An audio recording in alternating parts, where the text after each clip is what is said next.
¿Qué les ha parecido este caminar por el libro de Apocalipsis? Para los que exponemos de la palabra de Dios es un desafío y un reto, ¿sí? Porque tenemos que estudiar y yo le digo a mi esposa, yo quisiera hablar bastantes cosas que he aprendido durante este caminar, pero del resumen tenemos que resumirlo porque hacerlo en 30 minutos es bien difícil. Pero le comparto lo más importante que a mi vida ha tocado también. Y yo creo que, yo no sé ustedes, pero ¿han aprendido algo acerca de las iglesias que han visto? ¿Sí?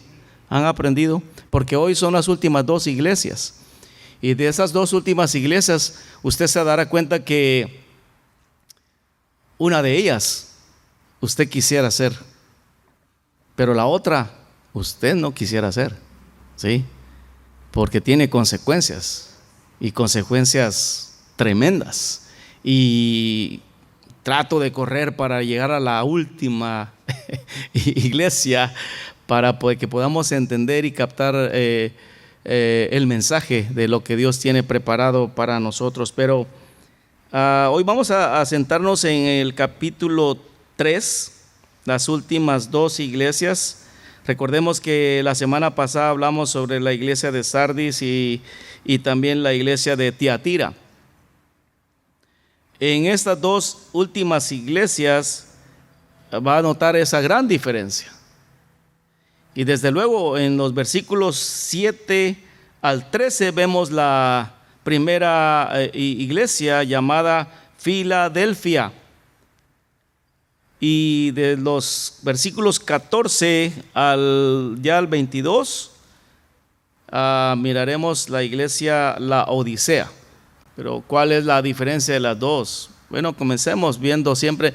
Me encanta darle un toque histórico a las iglesias para que analicemos qué era lo que estaba pasando. Pero en lo que es el significado de esta iglesia, yo creo que desde que usted escuche el significado, usted se dará cuenta que si yo fuera pastor, dijera usted, o si fuera pastora, yo le pondría ese nombre a esta iglesia solo por su significado. ¿Sabe cuál es el significado de ella? Es el que ama a su hermano. Filadelfia, el que ama a su hermano. Ya usted dirá, bueno, me encanta. Yo creo que en el recorrer de los años como cristiano, yo creo que si usted ha caminado por las calles de Los Ángeles o allá de donde usted es, yo me imagino que un momento de su vida ha de haber visto alguna iglesia que se llamara Filadelfia, ¿sí? Y el significado lo dice todo. Pero no solamente eso, sino que también era una ciudad que le gustaba también tener muchas cualidades hermosas. Fue fundada en el año 189 antes de Cristo por el rey Eumenes II de Pérgamo. Ustedes también saben, el mismo que de la misma ciudad de Pérgamo, también él fundó esta ciudad, y en la ruta que unía entre Sardis y Colosas también. Era conocida como la Puerta del Oriente, por estar situada en la ruta principal del correo imperial desde Roma al este. Pero ahora analicemos el pasaje y usted se dará cuenta que siempre comienza con la presentación de quién escribe ese mensaje. Y en el capítulo 3 y el versículo 7 dice: escribe el ángel de la iglesia en Filadelfia. Esto dice el que está mandando ese mensaje, el santo, el verdadero, el que tiene la llave de David, el que abre y ninguno cierra, y cierra y ninguno abre. Si usted solo lo ve así, quizás nos va a costar entender un poquito. Por eso es necesario investigar y saber qué significa este primer versículo. Y nos vamos a dar cuenta que en todas las demás cartas el Señor se valía de símbolos para dar a entender de quién era Él. Pero en esta ocasión vemos aquí que la carta en su presentación utiliza título: al santo y verdadero. Diferente nombre que probablemente no encontraremos en las demás iglesias. ¿Qué significa el santo?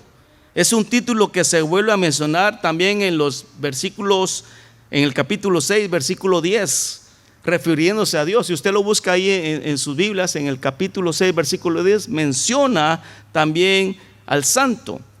En el Antiguo Testamento era una de las formas en las que Dios era conocido también. Vemos ahí en Habacuc. ¿Dónde estará, verá, hermano, ese nombre que raramente lo mencionamos? Sí, Habacuc, capítulo 3, del 3 al 4 dice: Dios vendrá de Temán y el santo desde el monte de Param. Y estas palabras yo creo que le va a sonar como a un coro que usted ha escuchado por ahí. No sé, algunos hermanos le dirán: su gloria cubrió los cielos y la tierra se llenó de su alabanza. Y el resplandor fue como la luz, rayos brillantes salían de su mano. ¿Se acuerda? Su gloria cubrió los cielos y la tierra se llenó de su alabanza. Y el resplandor fue como la luz, rayos brillantes. Muchas de las alabanzas fueron escritas con hermanos que tomaron tiempo para sacar de la palabra de Dios un canto especial. Y aquí vemos uno de esos cantos. ¿Cuántos se recordaron de ese canto? ¿O primera vez que lo están escuchando? ¿Sí? ¿Primera vez? ¡Wow! ¿O hermana Ruth? ¿Verdad que sí? ¿No lo habían escuchado? No es primera vez, perfecto. No, por allá dijeron, no, es primera vez. Sí, hay un coro ahí precioso, amados hermanos. Entonces, que habla acerca de el santo de Israel, rayos brillantes que estaban ahí. 25 veces, amados hermanos, el profeta Isaías menciona al santo de Israel. Su nombre es clara confirmación de su deidad. Cuando un nombre o una palabra se menciona muchas veces en un pasaje o en una palabra de Dios o en un capítulo, en todo el libro, usted debe de ponerle mucha atención a ello. En este caso, la palabra santo se menciona 25 veces, amados hermanos. ¿Qué significa el verdadero? No significa que Cristo es digno de completa confianza. Él no falla. Y usted y yo sabemos que el hombre en sí como ser humano va a fallar. Usted va a tener la entera confianza de que alguna persona hiciera un trato con él, pero a la vuelta de la esquina le falla. Pero yo conozco de alguien que no falla y se llama nuestro Señor Jesucristo. Él dijo que iba a morir en la cruz del Calvario y lo cumplió. Él dijo que iba a resucitar al tercer día y lo cumplió. Él dijo que iba a ir a preparar un lugar para nosotros y lo está cumpliendo. Él dijo que vendría otra vez y ya su venida está cerca. O sea, todo lo que Él ha dicho se cumple, porque Él es el santo y Él es verdadero. En sus palabras hay verdad, en sus palabras no hay mentira. Por eso nuestra confianza es en Él, no en nadie más, en Él, porque en Él depende todas las cosas, las que están en el cielo, las que están en la tierra también. Y el hecho de que usted busque de Dios es porque tiene esa hambre y sed de Él para aprender más y más de su verdad. Las escrituras nos dicen una gran verdad, las escrituras no mienten y por eso hay esa entera confianza en nosotros. Pero ¿qué nos enseña ahora el que tiene la llave de David? El que abre y ninguna cierra, y cierra y ninguna abre. Pareciera un trabalenguas, pero sabe que tiene un gran significado también. El Señor presenta un personaje mencionado en el Antiguo Testamento por el profeta en Isaías 22:22. ¿Pudiera buscar ahí en sus Biblias Isaías capítulo 22:22, por favor? Porque las mismas palabras que Jesús está mencionando ahí en el versículo 1 son las mismas que el profeta Isaías lo estaba mencionando muchos años más antes, refiriéndose a esta profecía. Dice: y pondré la llave de la casa de David, versículo 22, sobre su hombro, y abrirá y nadie cerrará, y cerrará y nadie abrirá. ¿A qué se refiere eso? Tiene que haber un significado. Cuando investigué esta parte, se trataba de un hombre cuyo nombre era Sebna, un mayordomo del rey Ezequías. Recordemos que el rey Ezequías fue uno de los reyes de la tribu de Judá, ¿sí? Entonces, él era un mayordomo en los tiempos del profeta Isaías, pero valiéndose de su puesto, como de mayordomo. Ya ve que el mayordomo en la antigüedad era una persona que, si era mayordomo de un rey, él tenía como un alto rango. Valiéndose de ese puesto, él empezó a hacer cosas para su beneficio propio. Eso me da la pauta como aquellos que tratan de llegar a un puesto, ya sea en una compañía, y cuando están en esa compañía empiezan a hacer cosas anómalas, cosas que no van de acuerdo a lo que Dios desea. En este caso él tenía un puesto muy alto, pero empezó a hacer cosas muy malas para él en su propio beneficio.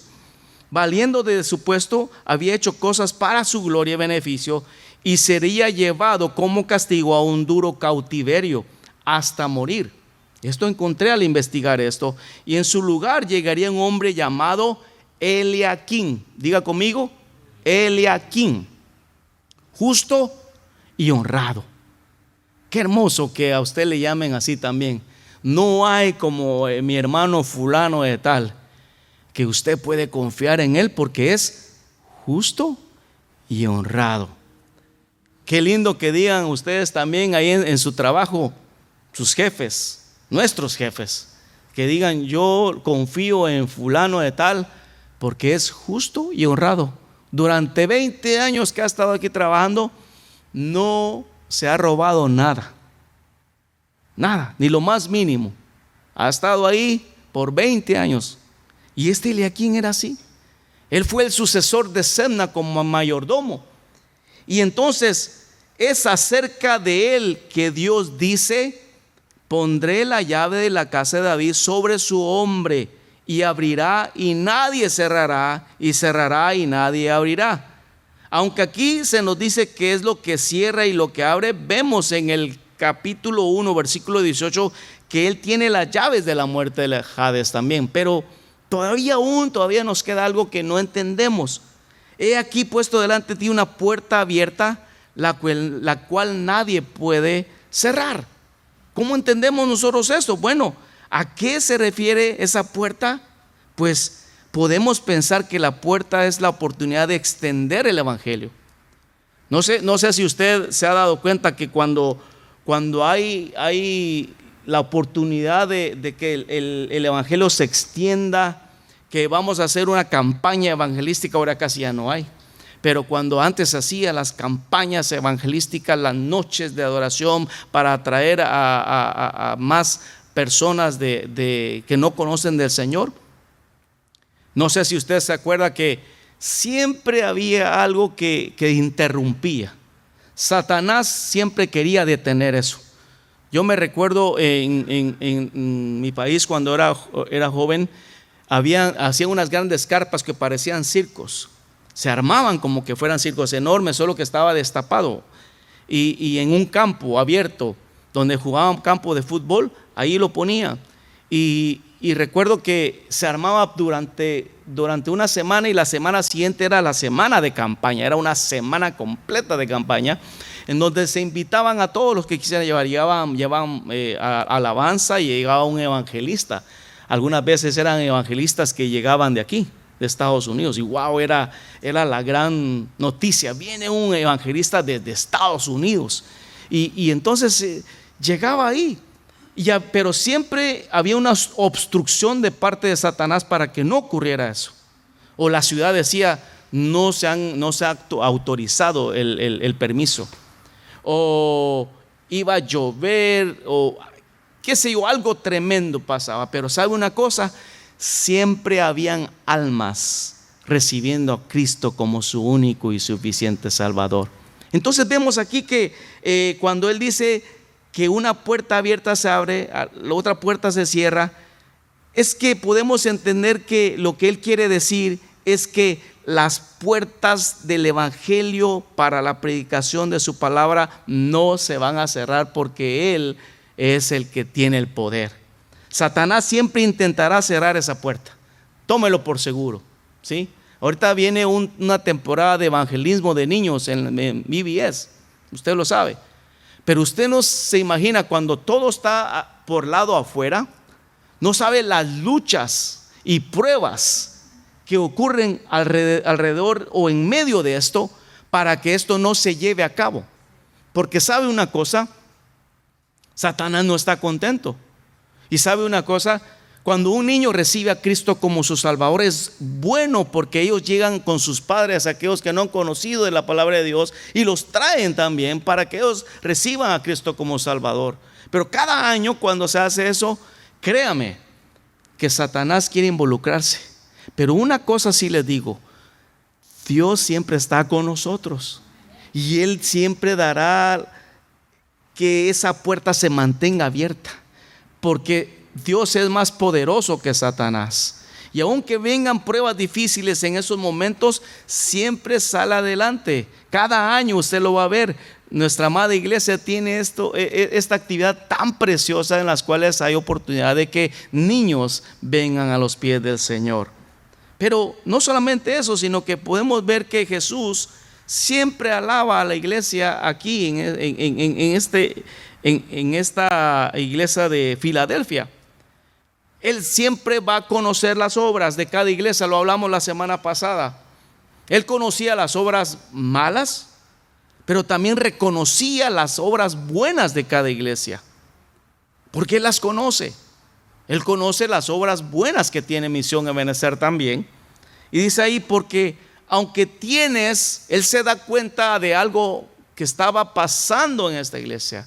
Aunque tienes poca fuerza, dice la palabra de Dios, al parecer era una iglesia pequeña y sus miembros pertenecían mayormente a las clases pobres también. Ya lo hablamos, que vimos en una iglesia también que pasó por esa situación de pobreza, pero la debilidad y la falta de fuerza llevaban a depender más del poder de Dios.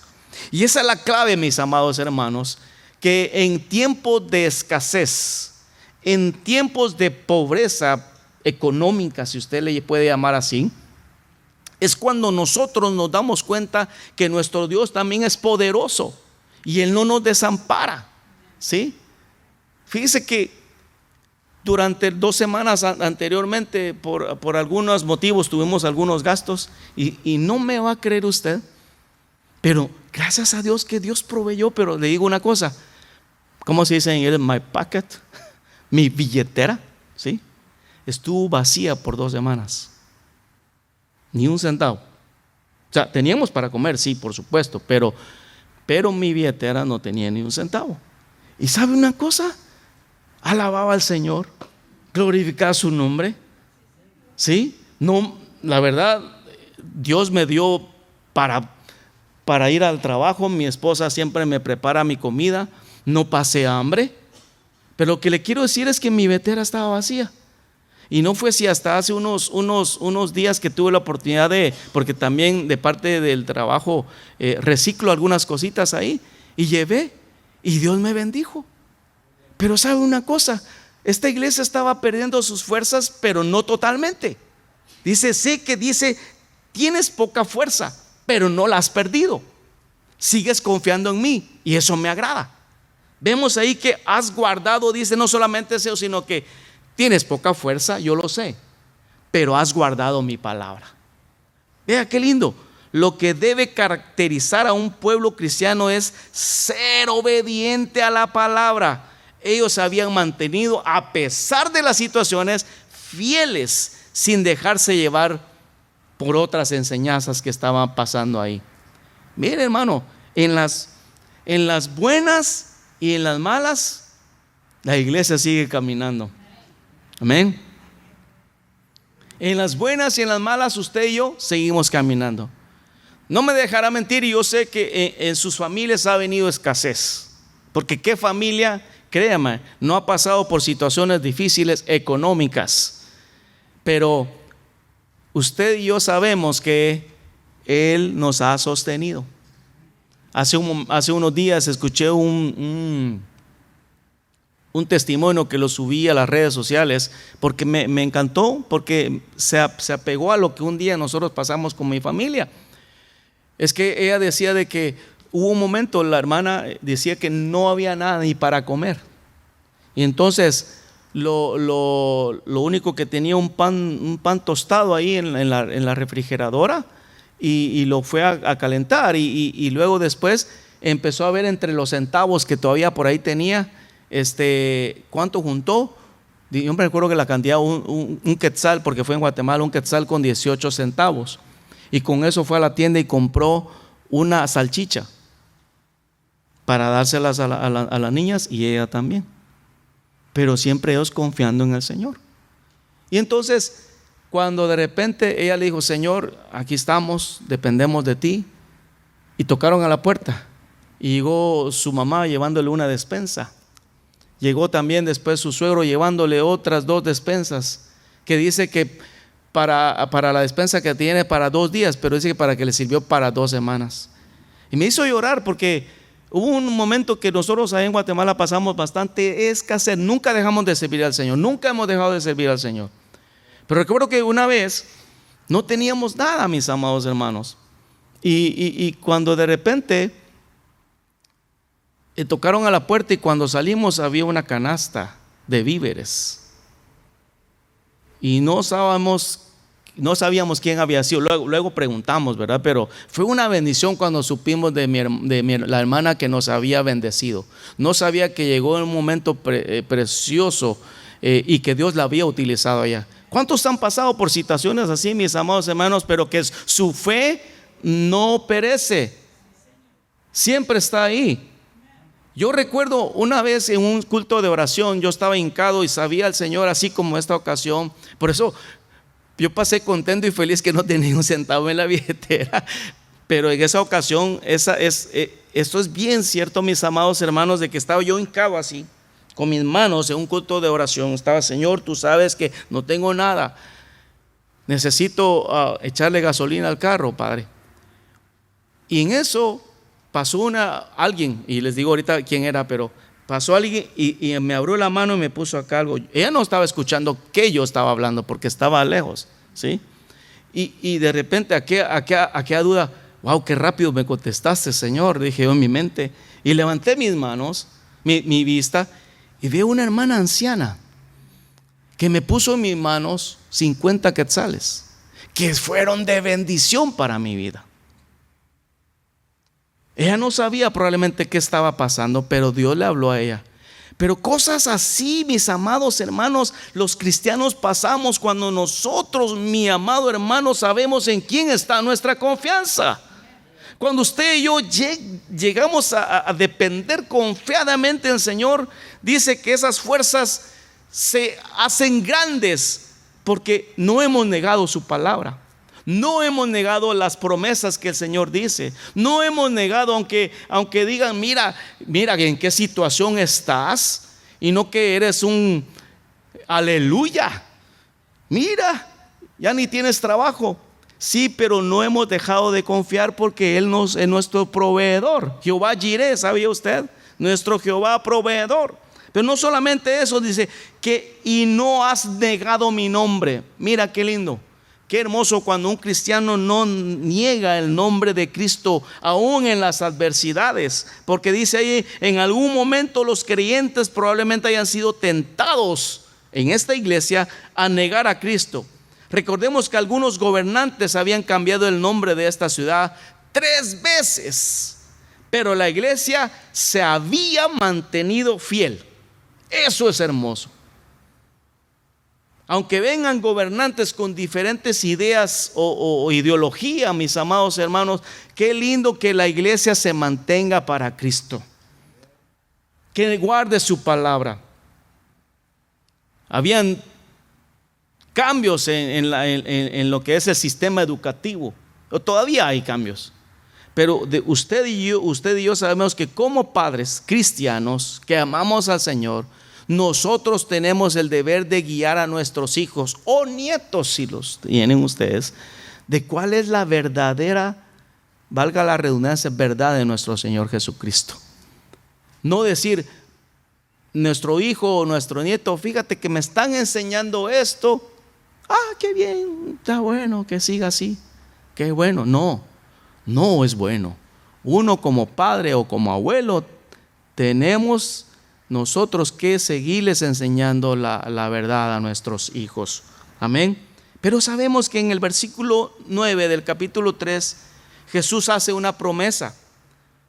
Dice que la oposición de los judíos que no creían en el Mesías siempre será evidente. En aquel tiempo habían judíos que no creían en el Mesías. Como hoy hay mucha gente que no cree en el Hijo del Hombre. Nos llaman aleluyas, nos llaman locos. Pero qué bueno, mis amados, somos locos por Cristo. Amén. Y dice que eran judíos que solo de nombre, probablemente racial, cultural, ceremonial, pero no espiritualmente. Vea que dice el versículo 3, capítulo 3, versículo 9. He aquí yo entrego de la sinagoga de Satanás a los que se dicen ser judíos y no lo son, sino que mienten. He aquí yo haré que vengan y se postren a tus pies y reconozcan que yo te he amado. Personas que nos van a criticar hoy en día porque seguimos. Yo no sé, pregunto, mis amados hermanos, ¿cuántos de ustedes les han dejado de hablar sus familiares por seguir a Cristo?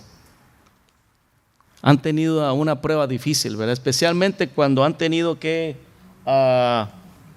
vienen de tal vez de una religión, ¿sí?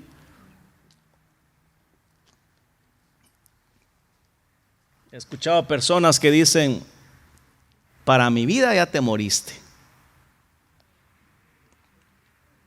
¿Sí? El pueblo judío que seguía la ley de Moisés no creía en el Mesías, pero sí era una obstrucción fuerte para las iglesias en aquel momento.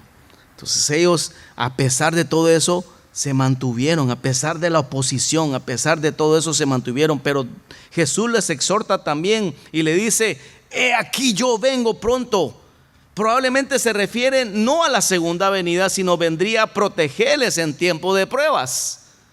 Recordemos que en Éfeso les dijo en Apocalipsis 2:15, en la iglesia de Éfeso, le dice: vendré por ti y te quitaré el candelero. A Pérgamo le dice: y pelearía contra ellos. Y a Sardis le dice: vendría como ladrón en la noche. A cada una le dice: si no haces esto, sabes que esto va a pasar. Retén lo que tienes, le dice también, para que ninguno tome tu corona. ¿A qué se refiere?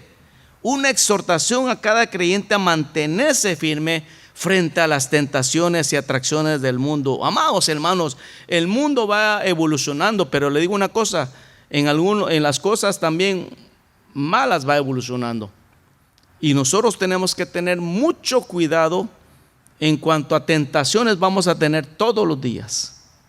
Eso sí, déjeme decirle, aún en el celular usted también, ¿cómo lo usa?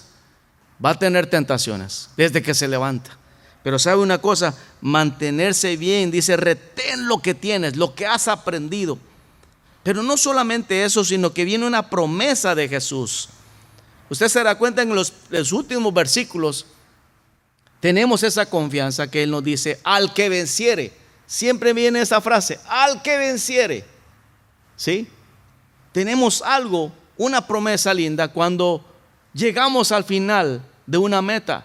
Dice ahí: al que venciere yo le haré columna. Mire qué lindo: yo le haré columna, versículo 12, en el templo de mi Dios, y nunca más saldrá de ahí. Mire qué privilegio el que le está dando a esta iglesia. Dice: no solamente serán bienvenidos a la casa de nuestro Señor Jesucristo, sino que formarán parte de Él. Lo que significa que nunca tendremos que salir de ahí. Dice en términos, ¿cómo se dice? Alegóricos, o en términos ¿cómo dijeron? Como algo, como columna. ¿Cómo se le puede decir eso? No literalmente va a ser, pero lo que le quiere decir es que usted va a ser parte dentro de esto. No nos podemos imaginar que me irán a poner como una columna ahí, así, como una columna. No, una figurada. Gracias pastor. Como una forma figurada. Pero lo que quiero dar a entender es, y lo que quiere dar a entender es que usted va a ser no solamente bienvenido ahí, sino que va a ser parte de este hermoso templo. Qué lindo. ¿No se emociona usted de eso? Gracias, pastor, por la figura que... Y dice, no solamente eso, sino escribiré sobre él el nombre de mi Dios y el nombre de la ciudad de mi Dios, la nueva Jerusalén. Qué promesa tan linda, dice: al que le da al que venciere, ahora pertenecen a Dios. Y toda persona que vea en ellos podrá notar el carácter de Dios y la ciudad eterna, la nueva Jerusalén. Qué lindo, mis amados hermanos, que aquí en esta tierra nosotros demos testimonio viviente de lo que Dios es en nuestras vidas. Mostramos el carácter de nuestro Dios. Cuando las personas nos ven, aquella persona que era alcohólica o drogadicta, ahora dicen: ¿qué es lo que te ha pasado? ¿Has cambiado? Sí, no he cambiado yo, Cristo me ha cambiado. Ya no eres la misma. Yo tenías un vocabulario fuerte, pero ahora veo en ti algo que ha cambiado. ¿Por qué? Porque has dejado que Cristo more en tu vida. Has dejado que Él gobierne en tu vida y has dejado que Él cambie tu vida. Vea qué lindo. Y por eso también dice: a todas las iglesias le da el último mensaje: el que tiene oído, oiga.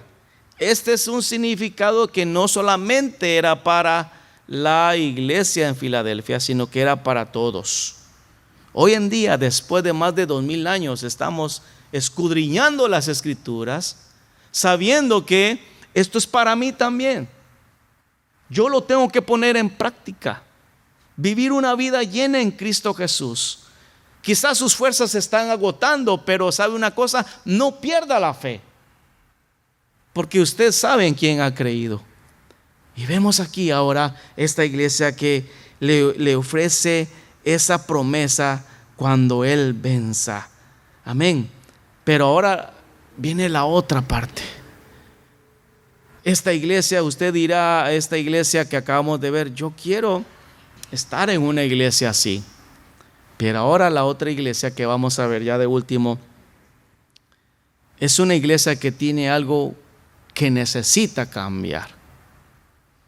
Y usted dirá: yo no creo que hoy en día existan iglesias así. Y quizás no en mi iglesia no sea así.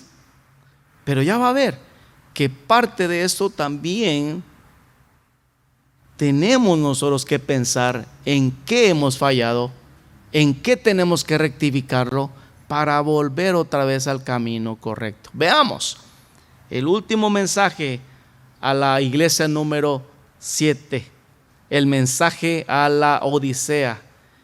Dice que fue fundada por Antíoco II en el año 265 y entre 261, 245 por ahí antes de Cristo. ¿Por qué se llamaba así? Bueno, fue en honor a su esposa, a la esposa de Antíoco, llamada Laódice, y le puso por nombre. En este caso no hay ningún significado, sino que fue el nombre de una esposa de rey Antíoco II. Una ciudad muy próspera, como hemos visto otras ciudades, porque era una intersección de dos rutas muy importantes ahí donde se encontraba. Tenía centros comerciales, mucha riqueza en el Asia Menor, famosa por sus manufactureras de ropas confeccionadas con, escuche bien esto interesante, con lana negra de la región. Usaban mucha lana de color negro. Por allá en el año 62 antes de Cristo se había instalado una comunidad judía con más de 7,000 judíos ahí, que se les había concedido el derecho de conservar sus propias costumbres. Uno se da con preciosas mansiones cuyas ruinas todavía el día de hoy son visibles. Entonces esto nos da una idea de cómo es que se formó esta iglesia ahí. Habían judíos y entre ellos podemos notar que también habían judíos cristianos. Pero volvemos otra vez en el versículo 14 a escuchar el mensaje que ella le da. Dice: escribe el ángel de la iglesia, en la Odisea: he aquí el amén, el testigo fiel y verdadero, el principio de la creación de Dios. Y dice esto. Está otra vez la presentación, y usted se dará cuenta que habla siempre del mismo nuestro Señor Jesucristo. Como en los mensajes anteriores, el remitente de la carta es el Señor Jesús. Se vuelve a presentar con nombres mencionados en el primer capítulo 1. Veamos el primer versículo, en el capítulo 1, versículo 5. Y de Jesucristo, el testigo fiel. Otra vez lo menciona acá. Vuelve a presentar sus nombres mencionados. Jesucristo es el testigo fiel. Y dice: he aquí el amén, el testigo fiel y verdadero. ¿Cuál es el significado? Bueno, nos muestra de nuevo la fidelidad del Señor, y que en sus promesas son firmes y no cambian.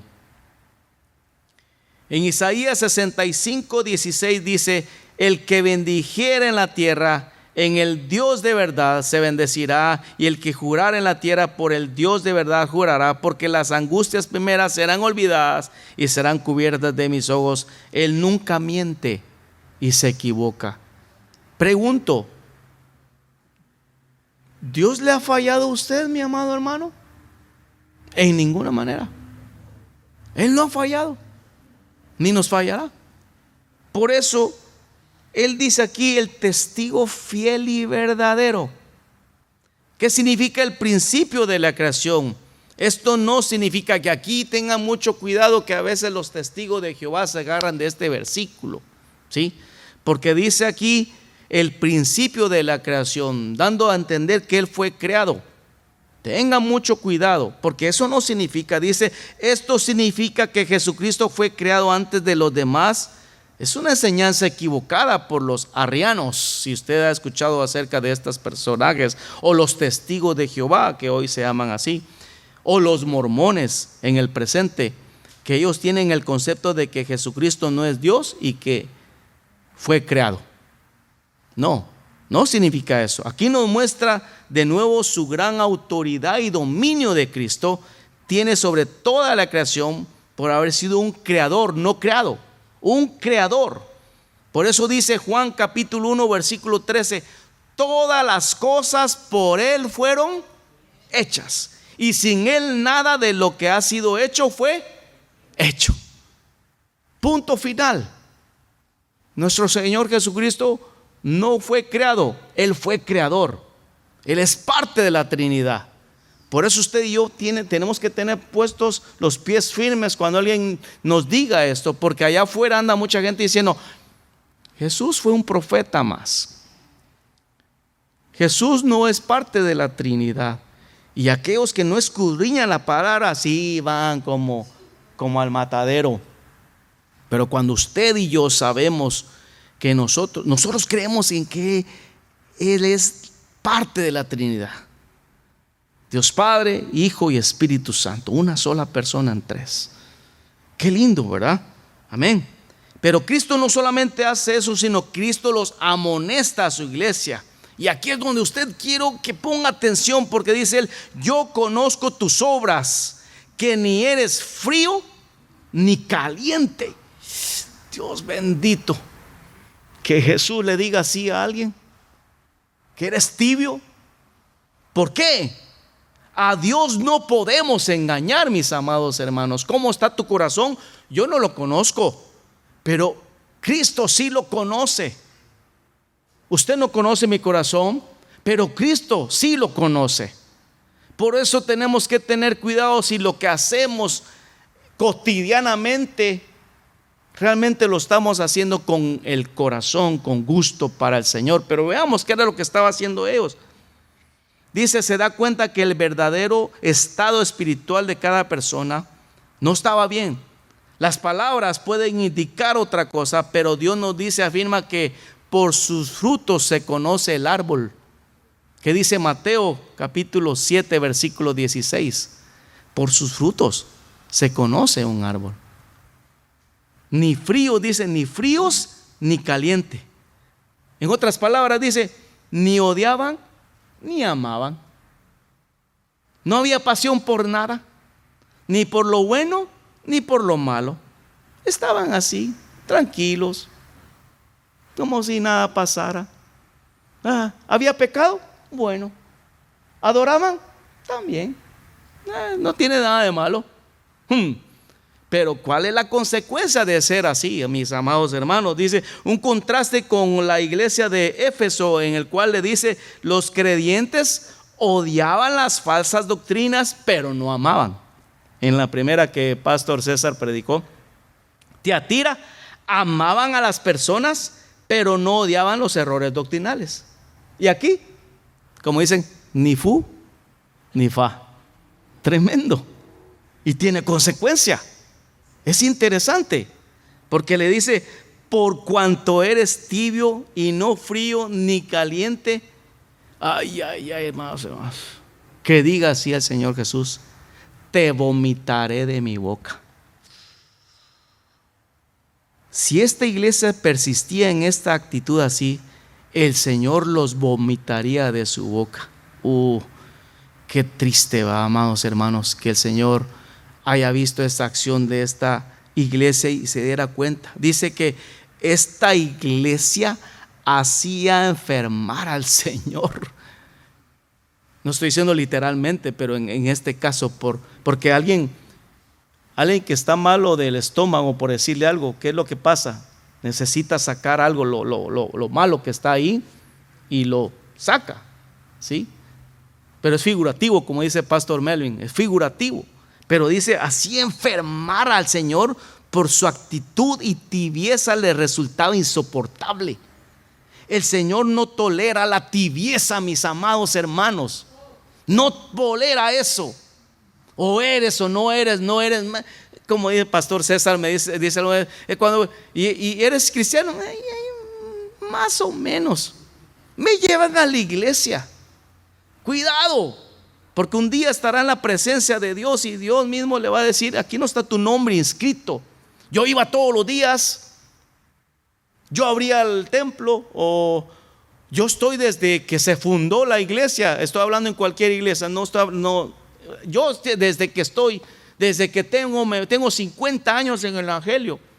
Pero si su actitud es tibia, Dios lo aborrece, mis amados hermanos. Y si se me escucha allá en la iglesia, en la casa donde se está, Dios aborrece la tibieza. Si ni eres o no eres, no. Usted tiene que sí, saber que usted es. Si usted es un creyente de Cristo, usted es un creyente de Cristo, no importan las adversidades que vengan a su vida. Dice: ¿en qué consiste la tibieza? Es una indiferencia a las cosas espirituales. No hay preocupación por aprender más de la palabra de Dios. Oh, no. Aquella iglesia que llega a ese punto de ya no seguir aprendiendo más, a no seguir creciendo más, se está quedando estancada como aquel agua estancada en un lago. ¿Qué pasa cuando el agua se queda estancada por mucho tiempo? Ya lleva mucho tiempo. No hay compromiso por la obra de Dios. Ahí después voy a ayudar. Un cristianismo sin una verdadera entrega, hipocresía falsa, un sistema mecanizado para hacer las cosas. ¿Por qué lo hacen mecanizados? Ellos ya se habían acomodado. Si había pecado, bueno. Si todo marchaba bien, bueno. Ahí está bien, todo bueno. Pero Jesús se da cuenta. Y así como Él conoce, amado hermano, solo eran 7 iglesias, hoy hay millones. ¿Cómo se va a dar cuenta el Señor? Él conoce a cada iglesia hoy en día, cómo se comporta. Él la conoce. ¿Usted cree las millones de iglesias que hoy en día están? Él sabe cómo está su crecimiento espiritual.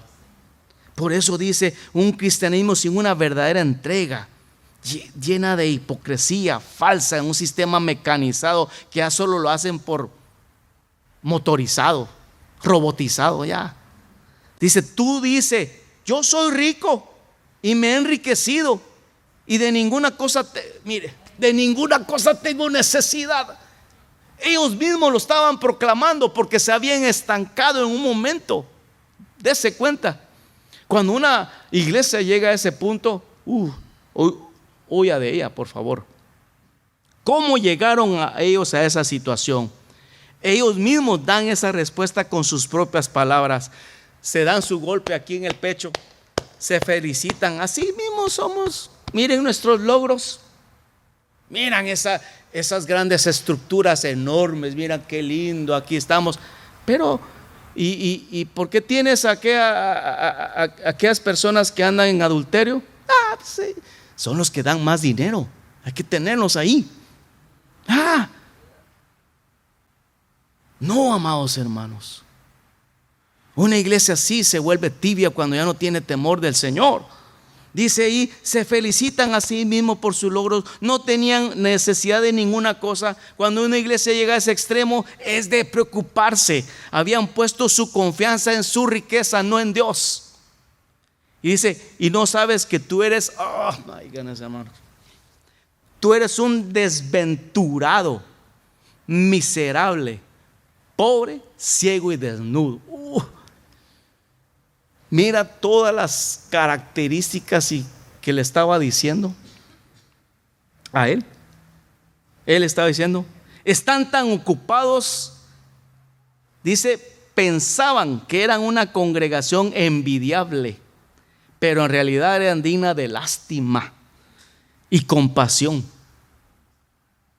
Hay fachadas, hermanos, allá afuera, hay fachadas de iglesias hermosas, pero dice, mira todo lo que hemos logrado aquí.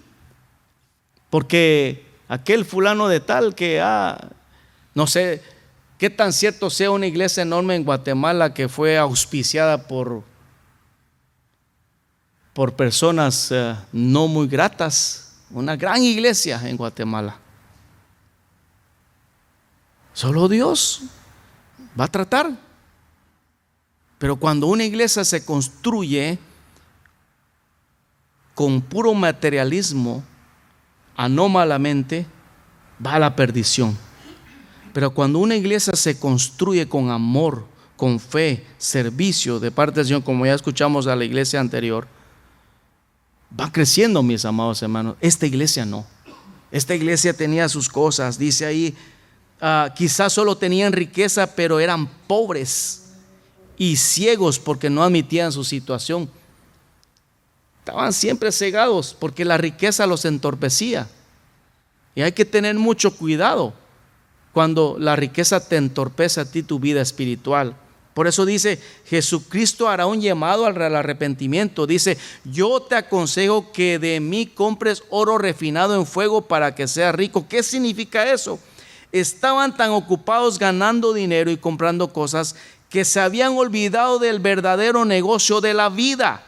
La compra del verdadero oro divino, un oro refinado en fuego, oro puro sin mezcla de impurezas, para que usted cuando ve una pepita de oro, para que llegue a su brillantez, tiene que pasar un proceso de fuego también, un oro refinado en fuego.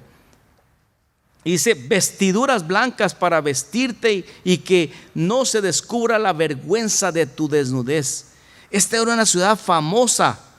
Y lo escuchamos en el principio cuando les dije, porque dice que confeccionaban ropas con lana negra y que ahí mismo producían. Pero ahora el contraste es que el Señor les ofrece vestiduras blancas. Nos da una referencia a la justicia de Cristo.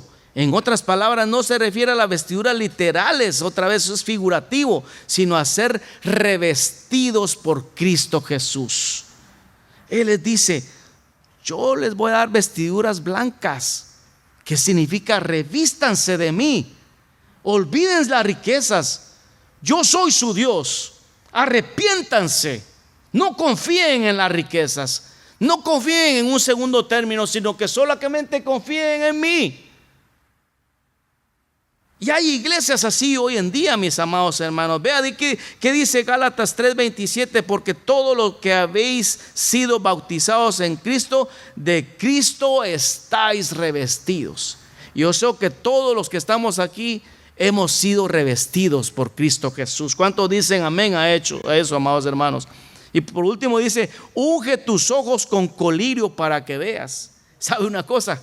El colirio también se producía en esa ciudad. Él lo sabía, dando a entender que deberían mejorar su visión espiritual.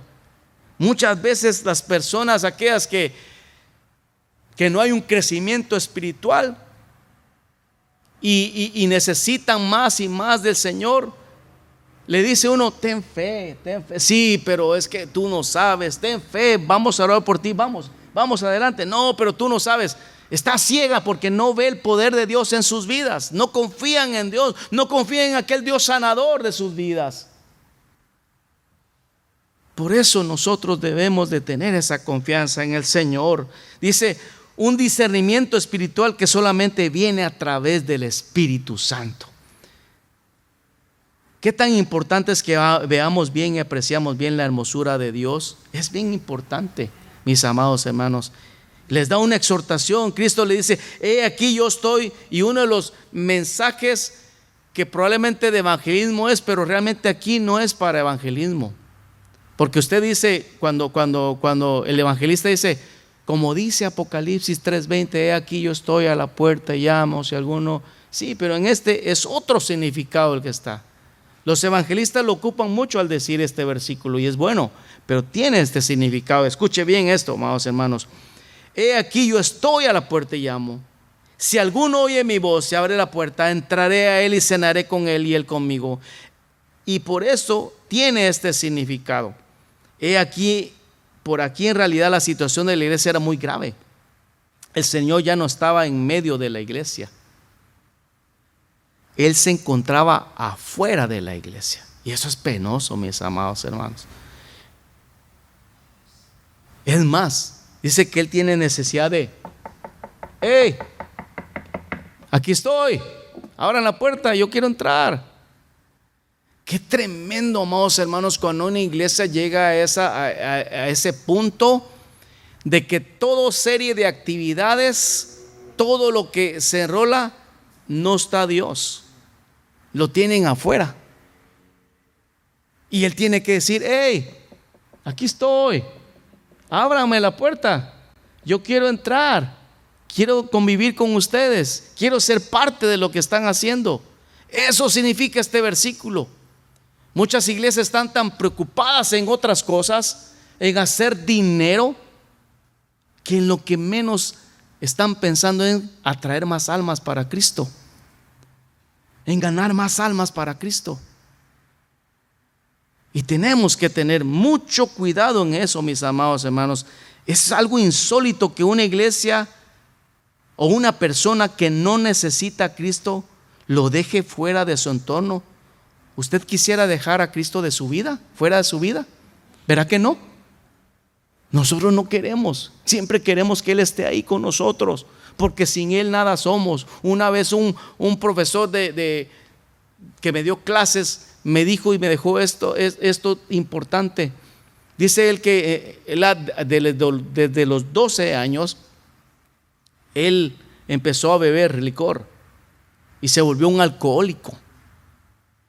Y hasta no fue hasta la juventud que aceptó a Cristo como su Salvador. Pero ¿sabe qué fueron las palabras que Él nos dijo en una clase? Dice él: lejos de Dios, yo sigo siendo un alcohólico, pero con Cristo soy más que vencedor, y Él es el que me aparta de todo eso. Pero lejos de Él, yo sigo siendo un alcohólico. Y me di cuenta, muchos también eso es, amados hermanos, vienen acarreando pecado, pero ¿sabe una cosa? Una puertecita así le hablan al enemigo y vuelven a caer. Y he visto pasar muchos hermanos en el ministerio y están fuera ahí. ¿Por qué? Porque le dieron una ranurita para que entrara el enemigo y otra vez se metiera en su vida y la deshiciera otra vez. Por eso esta iglesia estaba así, mis amados hermanos. Lo habían dejado afuera. No se movía Él, y mi Señor hermoso, no se movía ahí en la iglesia. Y tenemos que tener cuidado, mis amados hermanos. Por eso es que nosotros debemos de mantener a nuestro Señor en medio. La última promesa dice: al que venciere le daré que se siente conmigo en mi trono. ¿Cuántos quieren sentarse con el Señor, amados hermanos? Yo digo: Señor, yo lo que quiero que mi nombre esté ahí. Yo solo quiero mi nombre, Señor. Vivir una vida constante en ti para que el día en que uno diga, dime tu nombre y diga mi nombre, aquí estás, buen siervo fiel. En lo poco has sido fiel, en lo mucho te pondré. Entra al seno de tu Señor. Ahora, sentarse en el trono. ¿Se acuerda que se estaban peleando unos discípulos? Y Señor, ¿a quién vas a sentar al lado izquierdo? ¿A quién vas a sentar al lado derecho? ¿Sabes qué? No pienses en eso.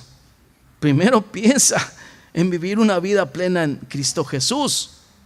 Porque, amados, solo la bendición de estar en el cielo un día, amados hermanos. ¿Y de qué está hablando ahí? Dice que Él está hablando de aquel mismo que venció en la cruz del Calvario y que ahora está sentado a la diestra del Padre en su trono. Y ahora Él dice, te voy a sentar aquí en el trono a la par mía. ¡Qué lindo! ¡Qué hermoso! Dice al que venciere. Por eso concluyo con esto, mis amados hermanos. La iglesia en la Odisea refleja muy probablemente el estado anímico espiritual de muchas iglesias hoy en día. Quizás en apariencia muy respetable y llena de actividades. Que eso no nos confunda, pero no interesadas por conocer más del Señor y no compartir el evangelio a otros, volviéndose una rutina de servicio al Señor sin ánimo de adorarle y de conocerle más y más. Cristianos que ya no les interesa defender la doctrina verdadera del Señor. Iglesias con una buena organización, atractivos programas que en apariencia funcionan bien, pero no está la presencia del Señor. Que ese no sea la actitud de nosotros como iglesia, porque usted y yo, amados hermanos, representamos a la iglesia de Cristo y también representamos a Misión Ebenecer. Que no se vuelva una rutina todo esto, sino que cada cosa, por muy pequeña que usted haga delante del Señor, es muy importante. Hágalo de corazón, amado hermano.